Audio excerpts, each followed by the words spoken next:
बिहार के समस्तीपुर में पूसा से 1905 में भारतीय कृषि शिक्षा और अनुसंधान का सफर शुरू हुआ। 1934 में भूकंप के बाद इंपीरियल कृषि अनुसंधान संस्थान को दिल्ली स्थानांतरण उपरांत 1970 में बिहार सरकार द्वारा यहीं पर कृषि विश्वविद्यालय की स्थापना की गई और अंततः 2016 में माननीय प्रधानमंत्री नरेंद्र मोदी जी के नेतृत्व में इसे केंद्रीय कृषि विश्वविद्यालय में परिणत कर दिया गया। डॉक्टर राजेंद्र प्रसाद केंद्रीय कृषि विश्वविद्यालय आज न केवल बिहार अपितु राष्ट्रीय स्तर पर भी ख्याति अर्जित कर चुका है। विश्वविद्यालय को green university of the year 2020 Asia Pacific E award के लिए विश्व के सर्वोच्च 5 विश्वविद्यालयों में चयनित किया गया है।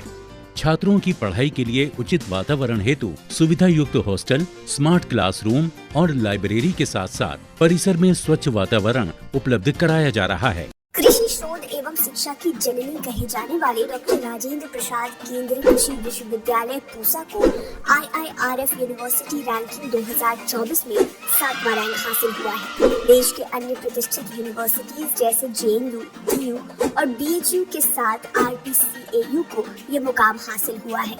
टॉप 10 में जगह बनाने वाली ये इकलौती एग्रीकल्चर यूनिवर्सिटी है। आपको बता दें कि IIRF ये रैंकिंग 7 परफॉर्मेंस इंडिकेटर्स के आधार पर जारी करती है, जिसमें कि placement performance, teaching learning and resources, research, industry income and integration, placement strategies and support शामिल है। इसके अलावा देश भर के छात्र, शिक्षक, इंडस्ट्री एक्सपर्ट्स और पूर्व छात्रों की भी सलाह ली जाती है।